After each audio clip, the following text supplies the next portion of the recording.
Hello everyone, this is Janvi and welcome to study seed. आज हम class 12 political science chapter 2 start करेंगे, that is contemporary centres of power.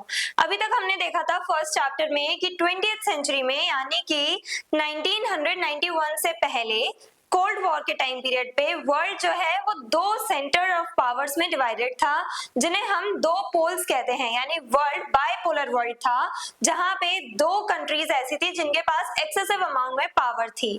पहला था USA और दूसरी कंट्रीज की अलायंस थी जिसे हम यूएसएसआर कहते हैं। तो यूएसए एंड यूएसएसआर, इन दोनों के बीच में पावर डिवाइडेड थी 20th सेंचुरी में।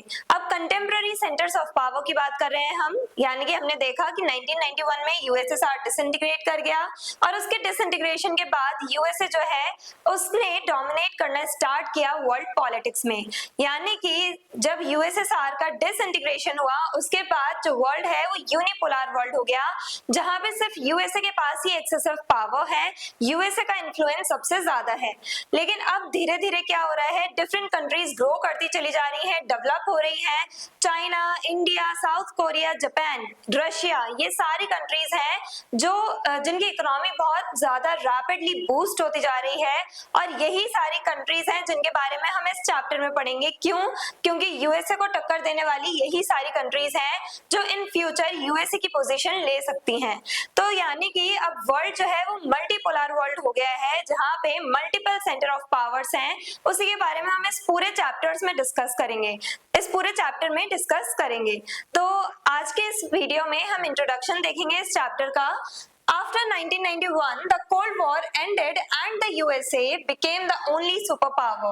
1991 के बाद यानी कि यूएसएसआर के डिसइंटीग्रेशन के बाद जो वर्ल्ड है वो यूनिपोलर हो गया, यानी कि सारी पावर यूएसए के पास है, यूएसए का इन्फ्लुएंस बहुत ज्यादा है वर्ल्ड पॉलिटिक्स में।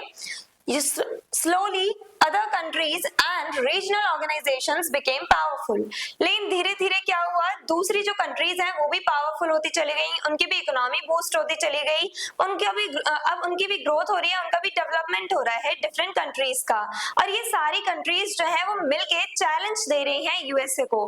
क्यों? क्योंकि ये सारी जो कंट्रीज हैं जिनका रैपिड डेवलपमेंट हो रहा है, ये कंट्रीज नंबर 1 कंट्री बन सकती हैं पूरे वर्ल्ड लेवल पे, ग्लोबल लेवल पे। अभी फर्स्ट पोजीशन, चाहे मिलिट्री पावर की बात करें, इकोनॉमिक पावर की बात करें, अभी नंबर 1 पे यूएसए है, और अब यूएसए को टक्कर दे रही हैं ये सारी countries, China, Russia, India, Japan and south Korea.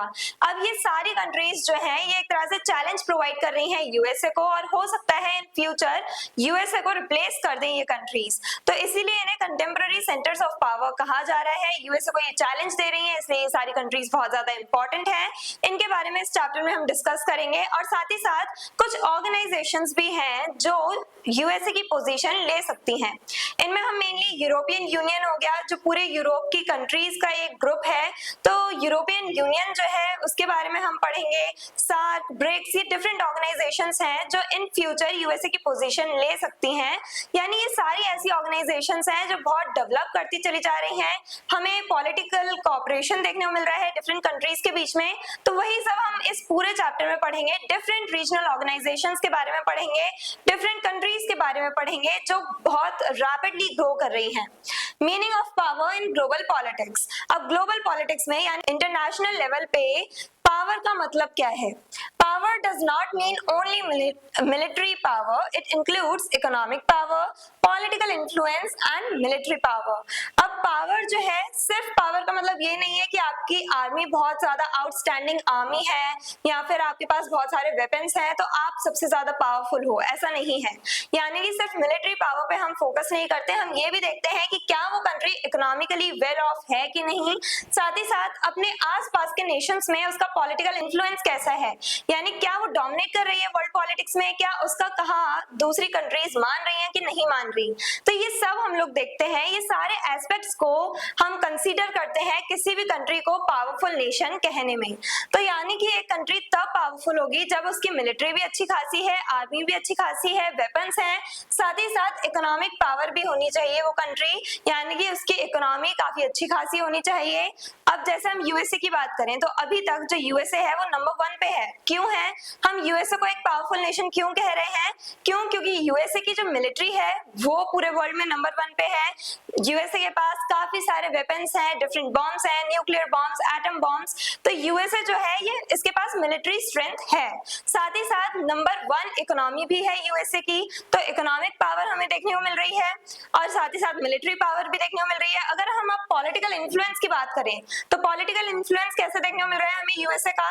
जैसे हम यूनाइटेड नेशंस की बात कर लें तो यूएनओ जो है नंबर 1 ऑर्गेनाइजेशन जो है, इंटरनेशनल ऑर्गेनाइजेशन, जिसमें हर एक कंट्री जो है अपने रिप्रेजेंटेटिव्स को भेजती हैं, सारी कंट्रीज मिलकर कोऑपरेट करती हैं यूएनओ में। तो यूनाइटेड नेशन ऑर्गेनाइजेशन जो है वहां पे जो भी डिसीजंस लिए जाते हैं उसमें हमें कहीं ना कहीं बायसनेस देखने को मिलती है।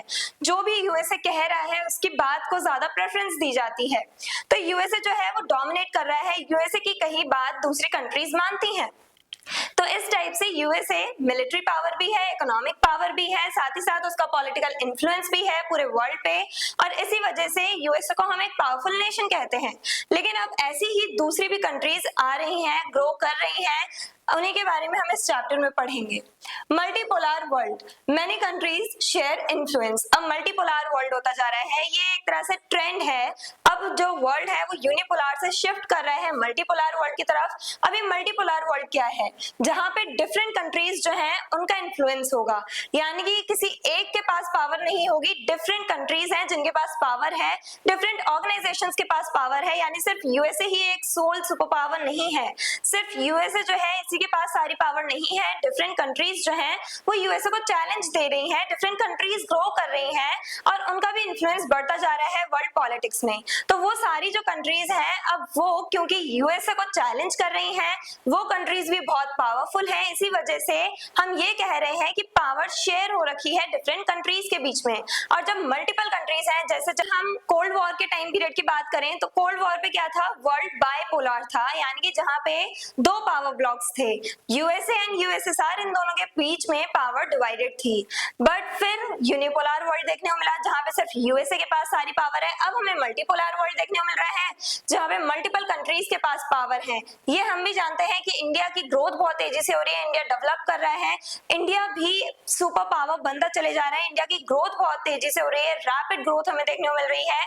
इंडिया जो है ये भी एक इम्पॉर्टेंट सेंटर ऑफ पावर है आज के वर्ल्ड में, यानी वर्ल्ड पॉलिटिक्स में इंडिया का भी इन्फ्लुएंस अब हमें देखने को मिलता है। तो अब क्योंकि डिफरेंट कंट्रीज के पास पावर है पूरे वर्ल्ड में, सिर्फ यूनिपोलर वर्ल्ड नहीं है, यानी सिर्फ अमेरिका के पास सारी पावर नहीं है, डिफरेंट कंट्रीज के पास पावर है, तो इसीलिए इसे मल्टीपोलर वर्ल्ड कहा जा रहा है। मल्टीपल कंट्रीज के पास पावर है तो मल्टीपोलर वर्ल्ड उसे कहा जाएगा। दिस इज कॉल्ड मल्टीपोलैरिटी और इसी को मल्टीपोलैरिटी कहते हैं। The world is moving from unipolar to multipolar. अब जो वर्ल्ड है वो यूनिपोलर से मल्टीपोलर वर्ल्ड में शिफ्ट कर रहा है, यानी कि अब यूएसए के पास सारी पावर नहीं है, मल्टीपल सेंटर्स हैं पावर के, डिफरेंट कंट्रीज हैं जो यूएसए को चैलेंज दे रही हैं, इसलिए हम कह सकते हैं कि मल्टीपोलर वर्ल्ड बनने को जा रहा है। अब ये ट्रेंड हमें देखने को मिल रहा है जहां पे अब वर्ल्ड जो है उसमें सिर्फ एक कंट्री के पास सारी पावर नहीं है, डिफरेंट कंट्रीज हैं जिनके पास काफी ज्यादा पावर है और उनका पॉलिटिकल इन्फ्लुएंस भी है वर्ल्ड पॉलिटिक्स में। आई होप ये इंट्रोडक्शन आपको समझ में आया है and I hope everything is clear. और अगर आपको इस चैप्टर के डिटेल नोट्स चाहिए तो हमारी वेबसाइट studyseed.net पे विजिट करें, लिंक डिस्क्रिप्शन बॉक्स में दिया गया है। मिलते हैं नेक्स्ट वीडियो में नेक्स्ट टॉपिक के साथ। Stay curious, stay consistent. Thank you very much.